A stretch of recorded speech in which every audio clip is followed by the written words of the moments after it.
ఓం నమో నారాయణ. ఈరోజు విష్ణు సహస్రనామాలు, వాటి అంతరార్థాలు, శ్లోకం 73, 74, 75 ఒకసారి చూద్దామండి. మొదటిగా శ్లోకం 73 ఒకసారి పలుకుతామండి. స్తవ్యస్తవ ప్రియ స్తోత్రం స్తుతి స్తోతారణ ప్రియ పూర్ణ పూరయత పుణ్య పుణ్యకీర్తిరనామయ. మొదటిగా స్తవ్య అనగా స్తుతింపదగినవాడు మరియు అతనిచే స్తుతింపబడడానికి అర్హుడు ఎవరూ లేరు కాబట్టి ఆయన్ను స్తవ్య అని పిలుస్తారు. తర్వాత పదండి. స్తవ ప్రియ అనగా ఏ రూపంలో సమర్పించబడిన స్తోత్రంతో సంతోషించేవాడు.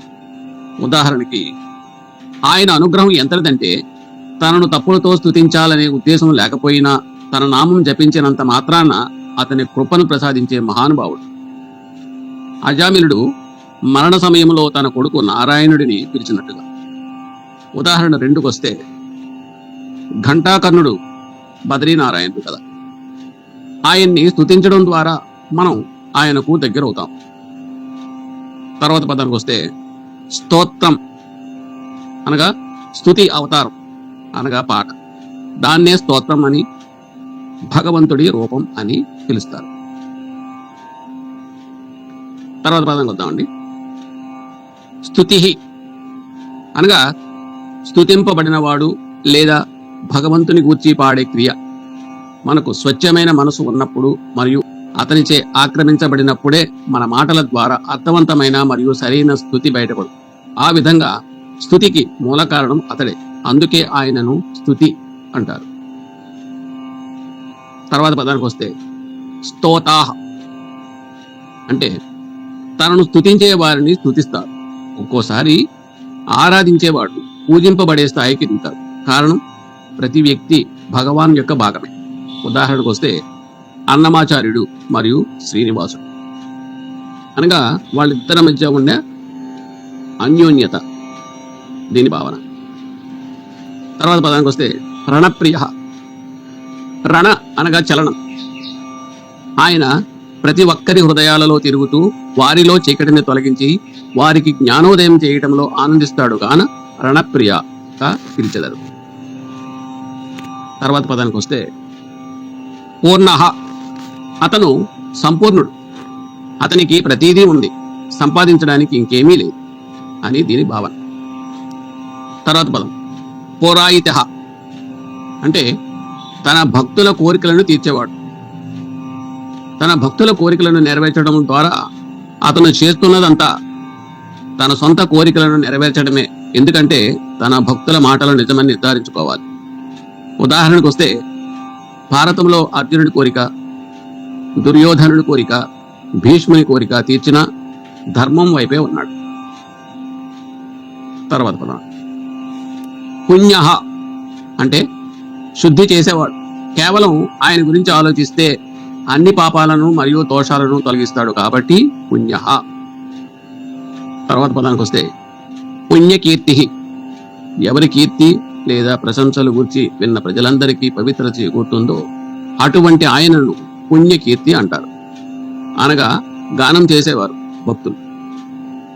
తర్వాత పదం అన్ అమయ అంటే అతను సంసారం యొక్క వ్యాధిని తొలగిస్తాడు.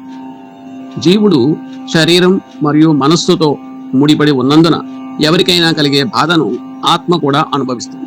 కానీ భగవాన్ వీటన్నిటికీ అతీతుడుగాన అన్ అమయ అని పిలుస్తారు. ఇప్పుడు శ్లోకం 74 అండి, ఒకసారి పలుకుదాం. మనోజవస్తీర్థకరో వసురేతా వసుప్రద వసుప్రదో వాసుదేవో వసుర్వసుమనాహవిః. మొదటిగా మనోజవ అంటే జవ అనగా వేగం. తన భక్తుడిని రక్షించడంలో తాను మనస్సు వలె అనుకున్న దానికంటే వేగంగా ఉంటాడు కాబట్టి అతన్ని మనోజవ అని పిలుస్తారు. తర్వాత పదానికి వస్తే తీర్థకర అంటే తీర్థం అనగా దాటటం. ఆ విధంగా సంసార సాగరాన్ని దాటటం అనేది కూడా సూచిస్తుంది. ప్రపంచంలోని సమస్త జీవుల మోక్షానికి మార్గాలను సృష్టించిన వాడు కాన తీర్థకరుడుగా పిలిచదు. తర్వాత పదం అండి వసురేతాహ. వస్ అనగా నివసించు, రేతాహ అంటే మూలం లేదా కారణం. తర్వాత వసుప్రదః అంటే విశ్వంలోని అన్ని విషయాలకు కారణమైన వ్యక్తి, నిధిని ఇచ్చేవాడు.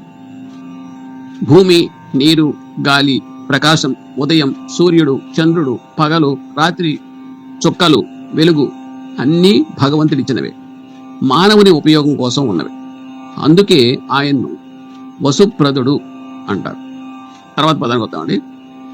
వసుప్రదః అంటే తన భక్తులను మోక్షం వైపు నడిపించేవాడు గాన వసుప్రద అని పిలుస్తారు. తర్వాత పదం వాసుదేవః. వాసుదేవుని కుమారునిగా జన్మించిన వాడు గాన వాసుదేవగా తన భక్తులచే ఆరాధింపబడే దైవంగా పిలుస్తారు. తర్వాత పదానికి వస్తాయండి. వసుహు అంటే నివాసి, ప్రతి దానిలో నివసించేవాడు మరియు ప్రతిదీ నివసించేవాడు. తర్వాత పదం వసుమనః. తన భక్తులను నిధిగా భావించి వాత్సల్యంతో నిండిన మనసు గలవాడు గాన వసుమనగా భక్తులు పిలిచెదరు. తర్వాత పదానికి వస్తే హవిహి అంటే యజ్ఞం. పరమాత్మ నామాన్ని ఉచ్చరిస్తూ పరమ పవిత్రమైన అగ్నిగుండంలో అర్పించే ఆహుతి హవి. మనం చేసేదంతా, పొందేదంతా, తినేదంతా, చూసేదంతా, ఇచ్చేది తీసుకునేదంతా అన్నిటిలోనూ బ్రహ్మభావన ఉండాలి. ఇవన్నీ మనం మన కోసం చేయడం లేదు, చేయటం మన విధి, అందుకే చేస్తున్నాం. జరిగే పని బ్రహ్మ ఆజ్ఞ ఇచ్చ వల్ల జరుగుతుంది. చేసేవాడు కూడా బ్రహ్మకు ప్రతీకయే. ఆ విధంగా భగవంతుని హవిగా కూడా కీర్తిస్తారు. ఈ విధంగా శ్లోకం 74 పూర్తయిందండి. శ్లోకం 70 చూద్దామండి. మొదటిగా ఒకసారి పలుకుదాం. సద్గతి సత్కృతి సత్తా సద్భూతి సత్పరాయణః శూరసేనో యదుశ్రేష్ఠ సన్నివాసః సుయామునః. మొదటిగా సద్గతి అంటే సాధకులకు, మంచివారికి, సద్గురులకు సరైన మార్గాన్ని అందించే ప్రభువుగాన ఆయన్ను సద్గతిగా పిలుస్తారు. సత్కృతి అంటే అతని చర్యలు ప్రపంచ రక్షణ, దుష్ట శిక్షణ వంటి గొప్పవి. మరియు అతను తన పరోపకార్యాలకు ప్రసిద్ధి చెందినవాడు గాన సత్కృతి అని పిలుస్తారు. తర్వాత పదానికి వస్తే సత్తా. అతను జాతుల మధ్య మరియు జాతులతో ఏర్పడే వైవిధ్యాల మధ్య భేదం చూపడు, అందుకే ఆయన్ను సత్తా అని కొలుస్తారు. అనగా స్వచ్ఛమైన ఉనికి ఉన్నవాడు అని అర్థం. తర్వాత పదానికి వద్దామండి. సద్భూతి అంటే బాహ్య భేదాలను పట్టించుకోకుండా తన భక్తులకు పుత్రుడు, మిత్రుడు, దూత, రథసారథి, సంపద మరియు సర్వస్వం కాబట్టి ఆయనను సద్భూతి అని పిలుస్తారు. తర్వాత పదానికి వస్తే సత్పరాయణ అంటే అత్యున్నత సత్యాన్ని లేదా సంపూర్ణ బ్రహ్మాన్ని గ్రహించిన సాధువులకు అతడే అంతిమ విశ్రాంతి స్థలం, అందుకే ఆయనను సత్పరాయణ అని పిలుస్తారు. తర్వాత పదానికి వద్దాం. శూరసేన అంటే అతనికి హనుమంతుడు వంటి పరాక్రమశాలి ఉన్న సైన్యం ఉంది, అందుకే అతన్ని శూరసేన అని పిలుస్తారు. ఇంకో విధంగా చెప్పాలంటే సాధువుల బృహత్సేన భగవంతుని శూరసేనని చేస్తుంది. ఆయన సేనలో ప్రహ్లాదుడు, అంబరీషుని వంటి శుద్ధ సాత్విక జ్ఞానులు కాక గజేంద్రుని వంటి ఏనుగు కూడా ఉంది. తర్వాత పదానికి యదుశ్రేష్ఠ. అతను కృష్ణుని అవతారంతో యదు కుటుంబంలో అత్యంత ప్రముఖుడు, అందుకే ఆయనను యదుశ్రేష్ఠ అని పిలుస్తారు. తర్వాత పదంలో సన్నివాస అంటే అతను సాధువుల నివాసం కాబట్టి ఆయన్ను సన్నివాస అని పిలుస్తారు.